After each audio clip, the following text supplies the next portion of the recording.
Shin ko ka san cewa ba kowa ne ɗan kasuwa ba? Akwai 'yan kasuwa na musamman masu gina rayuwar mutum ne.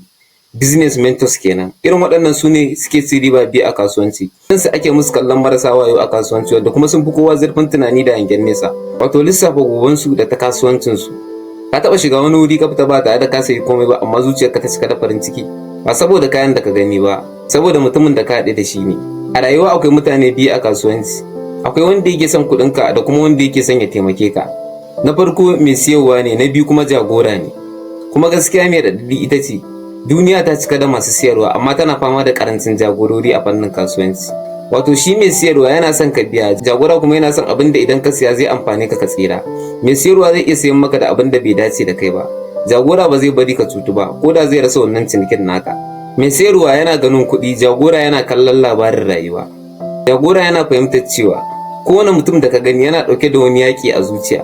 Misali, wata ta zo shago ko wajen kasuwanci za ta sayi abu, amma kuma tana a yanayi na irin damuwa haka.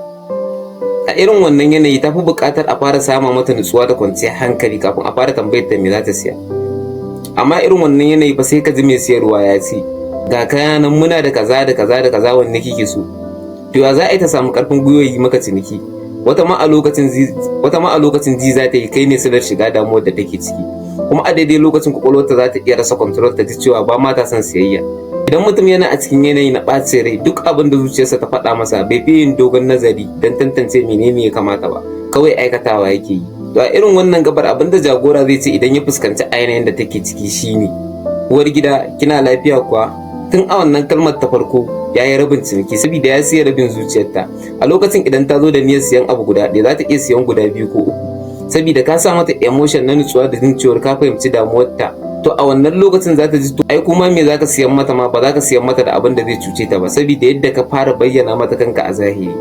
Mutane suna yanke wa mutum hukunci a sanin farko da suka yi masa, sannan da yawan mutane sun fi buƙatar kalma mai taushi fiye da kayan da za ka siyan musu. Mai siyarwa yana son gaggawa, jagora yana son makoma.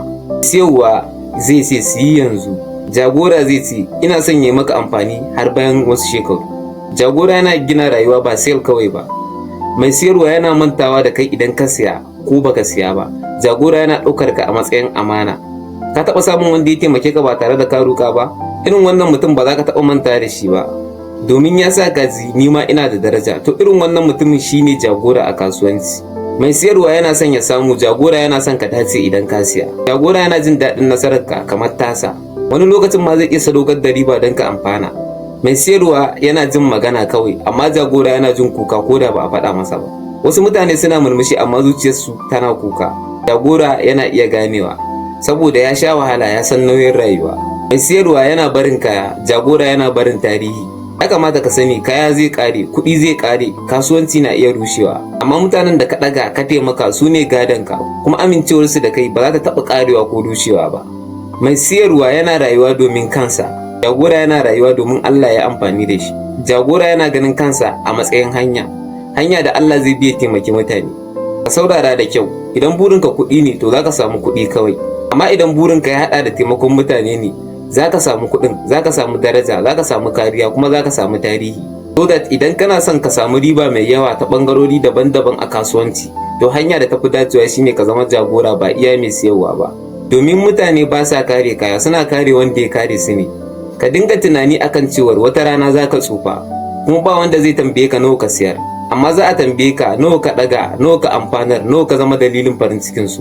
Domin a ƙarshe ba kasuwanci ake tunawa ba kuɗi ake tunawa ba, ana tunawa da zuciyar da ka bari a bayanka. So da ya kai ɗan kasuwa, idan kana so ka ribata da yawa a ɓangarorin kasuwanci, to ka zama mutum wanda idan mutane suka tuna da shi ba sa tuna da farashin kaya, suna tuna yadda ka ceci zuciyarsu a lokacin da duniya ta juya musu baya, lokacin da ka samu musu da mafita a lokacin da suke cikin wasu wasi. Wannan shawara ce mai matukar amfani ga duk wani mai kasuwanci wacce ko da baka fahimci amfanin ta yanzu ba, to ina mai maka tabbaci da zaka fahimta a zuwa gaba. Nagode.